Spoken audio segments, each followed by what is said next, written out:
नमस्कार साथियों, स्वागत करता हूं आप सभी का एक बार फिर से नए वीडियो में। साथियों, आज हम इस वीडियो में अमेरिका के राष्ट्रपति डोनाल्ड ट्रंप के द्वारा हाल ही में शेयर किए गए एक आंकड़े के बारे में चर्चा करने जा रहे हैं, जिसको लेकर काफ़ी ज़्यादा चर्चाएं हो रही हैं। साथियों, डोनाल्ड ट्रंप ने एक डाटा शेयर किया है जिसमें उन्होंने पूरी दुनिया भर के लोग जो अमेरिका में रहते हैं और अमेरिका की सरकारी कल्याणकारी योजनाओं का लाभ लेते हैं, उनके कितने % लोग लाभ लेते हैं और कौन कौन से देश के जो लोग हैं वो लाभ लेते हैं, इसके बारे में उन्होंने बताया है। साथियों, इसमें उन्होंने 120 देशों का नाम शामिल किया है। 120 देश उसमें लिस्ट में हैं और सबसे चर्चा का विषय ये है कि इसमें भारत का नाम शामिल नहीं है। ऐसे में साथियों अनुमान लगाया जा रहा है कि क्या भारतीयों को इस प्रकार की योजनाओं का अमेरिका में लाभ नहीं मिल रहा है, क्योंकि ये योजना जो अप्रवासी होते हैं, जो दूसरे देशों के लोग अमेरिका में जाकर के रहते हैं, वहाँ पर जॉब करते हैं, अपने प्रोफेशन को करते हैं, उनके लिए ये होता है। तो क्या भारतीय मूल के भी लोग काफ़ी ज़्यादा वहाँ पर रहते हैं, तो इसको लेकर भी चर्चा हो रही है। अब इसका इम्पैक्ट ये भी बताया जा रहा है कि क्या भारत और अमेरिका के जो वर्तमान में संबंध हैं, इसको लेकर के भी क्या उसका असर पड़ रहा है, या फिर भारत के जो लोग हैं, भारतीय प्रवासी जो लोग हैं अमेरिका में रहते हैं, वो इतने सक्षम होते हैं, इतने उनकी इनकम ऑलरेडी इतनी अच्छी होती है कि वो इस प्रकार की जो वेलफेयर स्कीम होती हैं उनका वो लाभ ही नहीं लेना चाहते। तो इन तमाम प्रकार की संभावनाएं हैं, इनके बारे में हम विस्तार से आज चर्चा करने वाले हैं। साथियों, आप खबरों में देख सकते हैं भारत के तमाम समाचार पत्रों में कई प्रकार की आर्टिकल्स यहाँ पर प्रकाशित हो रही हैं, जिसको लेकर के हेडलाइंस बनी हुई हैं, जिसमें अमेरिका में जो सहायता प्राप्त करने वाले प्रवासियों की सूची है उसके बारे में बताया गया है। साथियों, इसको लेकर के कई प्रकार के आर्टिकल हैं, जिसमें कुछ में तो ऐसी बातें कही जा रही हैं कि वर्तमान में जो संबंध है भारत और अमेरिका के, इसका असर कहीं ना कहीं अमेरिका भारत के प्रवासी जो उन पर भी पड़ रहा है, इसका भी कुछ असर है। इसके अलावा कुछ इसको खुशखबरी के तौर पर भी बात कर रहे हैं। साथियों, आप ये पोस्ट देख सकते हैं। आपको बता दूं कि अमेरिका के राष्ट्रपति जो अपना खुद का एक सोशल मीडिया चलाते हैं, जिसका नाम ट्रूथ है, ट्रूथ सोशल मीडिया के नाम से वो पोस्ट करते हैं, आप देख सकते हैं। और उनको पोस्ट जो एक्स में किया गया उसके बाद जानकारी निकल कर आई। इसमें president Trump posted data outlining immigration welfare receipt rates by country of origin. आप देख सकते हैं जिस धर्म के जो लोग, जिस देश के जो लोग हैं, उनके हिसाब से यहाँ पर परसेंटेज बताई गई है। सबसे ज़्यादा जो लोग हैं यानी कि भूटान के लोग इस प्रकार की सरकारी कल्याणकारी योजनाओं का लाभ लेते हैं। इसके अलावा यमन के लोग हैं जो 75% लोग जो यमन के लेते हैं। इसके अलावा सोमालिया के लोग हैं जो 71.9% लाभ जो लोग हैं ये इसका लाभ लेते हैं। इस प्रकार से उन्होंने 120 देशों का यहाँ पर नाम शामिल किया गया है। अब साथियों, भारत के इसमें नाम नहीं है। ये जैसा मैंने आपको बताया कि ये जो जानकारी है 120 देश इसमें शामिल किए गए हैं और अमेरिका की जो सरकारी कल्याणकारी योजनाएं होती हैं और सार्वजनिक सहायता का जो लाभ है वो यहाँ के लोग लेते हैं। साथियों, इस चार्ट में भारत का नाम नहीं है और इससे इम्पोर्टेंट बात यह है कि भारत के साथ साथ जो भारत के पड़ोसी देश हैं उनका नाम तो है, लेकिन भारत का नाम नहीं है। इनमें पाकिस्तान का नाम है, बांग्लादेश, भूटान, चीन का भी नाम है जो सबसे पावरफुल देश माना जाता है, चीन का भी नाम है, और नेपाल भी इसमें शामिल है। इसमें 120 देशों को जगह दी गई है। साथियों, ये जो डाटा है ऐसे समय में शेयर किए गई, इसको लेकर चर्चाएं इसलिए बात पर भी हो रही हैं कि एक तरफ अमेरिका अपने यानी डोनाल्ड ट्रंप अपने देश में पूरी दुनिया भर के लोगों को कल्याणकारी योजनाओं का लाभ देने की बात करते हैं, दूसरे तरफ उन्होंने अभी हाल ही में वेनेजुएला पर हमला किया है और वहाँ के लोगों को बिना ध्यान में रखे हुए वहाँ के भी लोग रहते हैं, और उसके अलावा वहाँ की जो राष्ट्रपति निकोलस मादुरो है उन्होंने गिरफ्तार कर लिया है। उसके बाद ही ये उन्होंने पोस्ट किया है। इसको लेकर भी बातें बन रही हैं। हालांकि ट्रंप द्वारा जो साझा किए गए डाटा के बारे में यदि बात करें साथियों, तो सबसे ज़्यादा जो इस्तेमाल करने वाला यानी सरकारी कंपनियों को, सरकारी जो योजनाएं हैं अमेरिका की, उसका इस्तेमाल करने वाले देशों में भूटान सबसे ऊपर है, जिसकी जो 81.4% आप यहाँ पर देख सकते हैं 81.4% है जो लोग, मतलब कि कहने तात्पर्य है कि भूटान के यदि 100 लोग वहाँ पर जाते हैं तो 81% लोग वहाँ पर इस प्रकार की योजनाओं का लाभ लेते हैं। इस सूची में साथियों यमन 75%, सोमालिया 71%, इसके अलावा आप यहाँ पर देख सकते हैं दूसरे और तीसरे स्थान पर क्रम सबसे ज़्यादा ऊपर यहीं पर हैं, और जो अफगानिस्तान है वो 68% इस सूची में शामिल है। इसके अलावा कांगो, गिनी, इस प्रकार के कई सारे ऐसे देश हैं जो इस पर शामिल किए गए हैं।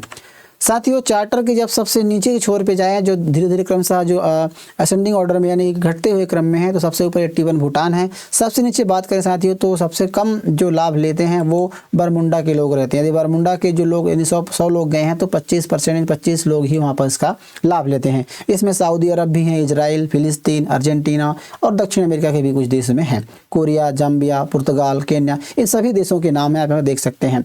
साथियों, चार्ट में लगभग 25% के नीचे के किसी भी देश को शामिल नहीं किया गया है। अब इससे अनुमान ये भी निकल कर आ रहा है, हालांकि इसके बारे में ये नहीं बताया गया है कि किस प्रकार की योजनाएं हैं, कौन कौन सी योजनाएं, इनके बारे में डिटेल जानकारी नहीं दी गई है। सिर्फ सरकारी कल्याणकारी योजनाओं के नाम पर डाटा दिया गया है। 25% से जो ऊपर के देश हैं, मतलब 25% से ऊपर के जो देश के लोग हैं वो इसका लाभ लेते हैं, उसके बारे में बताया गया है। तो एक चीज़ ये भी निकल कर आती है भारत के मामले में कि भारत के हो सकता है कि ऐसे लोग हों जो भारत के अप्रवासी जो हों, सिर्फ 25% से कम लोग हों जो इसका इस्तेमाल करते हों। इसके अलावा पाकिस्तान के बारे में बात करें, बांग्लादेश के बारे में, तो आप देख सकते हैं बांग्लादेश से आए 45.8% लोग इसका इस्तेमाल करते हैं। इसके अलावा पाकिस्तान के बारे में बात करें तो 40.4 यानी 40% लोग, नेपाल के 34.8 और चीन के 32.9% लोग इसका इस्तेमाल करते हैं। साथियों, भारत का हो सकता है कि इससे जो डाटा है 25% से कम हो, इसलिए भी उन्होंने पोस्ट नहीं किया है। और सबसे इम्पॉर्टेंट बात जो अभी जिसको लेकर चर्चाएं ये हो रही हैं कि क्या हाल ही में जिस प्रकार से भारत और अमेरिका के संबंध हैं उसकी वजह से ये डाटा उनको लाभ नहीं मिल पा रहा है। हालांकि ऐसी कोई बात नहीं है कि भारत के या प्रवासी जो भारतीय हैं उनको इस प्रकार का यदि लाभ मिलता तो कहीं ना कहीं इसकी जानकारी जरूर निकल कर आती, लेकिन एक अनुमान लगाया जा रहा है कि जो भारत के वर्कर हैं, भारत के जो इंजीनियर्स, डॉक्टर वहाँ पर जाते हैं तो क्या उनको इस प्रकार की योजनाएं लाभ नहीं मिलती हैं, भारत के संबंध पर क्या असर हो सकता है। हालांकि भारत को लेकर ऐसी कोई चर्चाएं कम हैं, फिर भी जो सबसे संभावित कारण बताया जा रहा है उसमें ये है कि जो अमेरिकी हैं, यदि भारतीय मूल के जो अमेरिकी हैं, भारत में जो अमेरिका के लोग, भारत के जो लोग अमेरिका में रहते हैं उनमें इस प्रकार की कल्याणकारी योजनाओं करने की जो रेशियो है यानी कि जो रेट है वो सबसे कम है। साथियों, एक डाटा के बारे में बात करें तो 2021-22 में 21 से 23 के बीच में अमेरिकी जनगणना ब्यूरो और अमेरिकन जो रिसर्च एजेंसी है उसने एक रिपोर्ट प्रस्तुत किया जिसमें भारतीय अमेरिकी देश के सबसे अधिक आय अर्जित करने वाले परिवारों में से थे। मतलब जो भारतीय अमेरिकी, भारत मूल के लोग हैं वो अमेरिका में सबसे ज़्यादा आय अर्जित करने वाले परिवारों में से थे। साथियों, 2023 में भारतीय मुखिया वाले परिवारों की औसत वार्षिक आय $151,000 से बताई, मतलब $1,51,000 से अधिक बताई गई है। माने भारतीय मुखिया, यानी कहने तात्पर्य यह है कि जैसे कोई भारतीय हैं और अमेरिका में रह रहे हैं, और अमेरिका में क्या है कि उनकी पत्नी यदि अमेरिकन है या फिर और किसी कंट्री की हैं लेकिन वो अमेरिका में रह रहे हैं, यानी कि जो उसका लीडर है, प्रमुख है, वो भारतीय है, तो उनकी जो आय बताई जा रही है वो $1,51,000 से अधिक है। इसके अलावा जो भारतीय अप्रवासी हैं, जो भारतीय मूल के लोग हैं जो वहाँ पर रह रहे हैं और जो केवल मतलब पूरी तरह से भारतीय, पत्नी भी भारतीय है, पति भी भारतीय, बच्चे सभी मतलब भारतीय हैं, तो इसको बारे में बात करें उनकी जो आय है वो $1,56,000 तक है, जो साथियों कहीं ना कहीं जो अमेरिकी लोग हैं उनकी आय से भी कहीं अधिक है।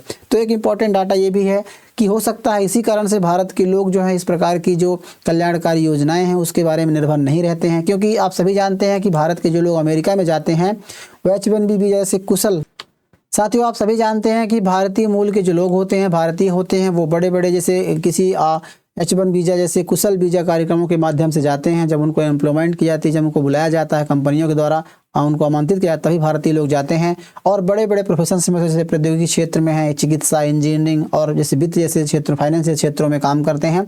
और उच्च शिक्षा और रोजगार के कारण अधिकांश जो भारतीय होते हैं, प्रवासी भारतीय, वो आर्थिक रूप से मजबूत होते हैं, क्योंकि इतने पदों, बड़े बड़े पदों पर होते हैं, वर्कर हों चाहे बड़े बड़े प्रोफेशंस में हों, तो उनको ये मेडिकेट और इस प्रकार की जो खाद्य सामग्री या फिर जो राहत सामग्री, जो राहत और कल्याणकारी योजनाएं होती हैं, इन सभी पर उसको भी निर्भर ही नहीं होना पड़ता है। तो ये सबसे प्रमुख कारण बताया जा रहा है, प्रमुख संभावना बताई जा रही है। यानी कि हम भारतीय साथियों ऐसे हैं जो कहीं भी जाते हैं अपने दम पर, अपनी क्षमता और अपनी योग्यता के हिसाब से वहाँ पर वर्क करते हैं और अपनी जो मजबूती है उसको बनाए रखते हैं। साथियों, एक रिसर्च के बारे में बात करें तो जो सबसे ज़्यादा कमाई करने वाले देश हैं जाति समूहों में से, उसमें एशियाई जो देश होते हैं, एशिया मूल की जो आबादी है वो सबसे ज़्यादा है। अमेरिका में 21% हिस्सा जो है वो अब एशिया के देशों के लोगों का है। तो इस प्रकार से एक बहुत बड़ा समूह बन जाता है और कहीं ना कहीं भारतीय जो लोग होते हैं इस पर मजबूत होते हैं। बहरहाल इस रिसर्च के बारे में चर्चाएं हो रही हैं, जिसके बारे में आपका क्या कहना है? क्या भारतीय वास्तव में इतने मजबूत और इतने पावरफुल होते हैं, उनमें मतलब कि इनकी आय इतनी अच्छी होती है कि इस प्रकार की योजनाओं को उनको लाभ ही मतलब ज़रूरत ही नहीं पड़ती है, या फिर कोई ऐसा दबाव है? आपका क्या कहना है इसके बारे में? आप हमें कमेंट बॉक्स में बताइए। जानकारी आपको कैसी लगी इसके बारे में ज़रूर बताइएगा। साथियों, वीडियो यदि अच्छी लगी हो तो वीडियो को लाइक कीजिए, चैनल को ज़रूर सब्सक्राइब कर लीजिएगा। मिलते हैं किसी ऐसे नए इन्फॉर्मेशनल वीडियो के साथ, तब तक के लिए नमस्कार।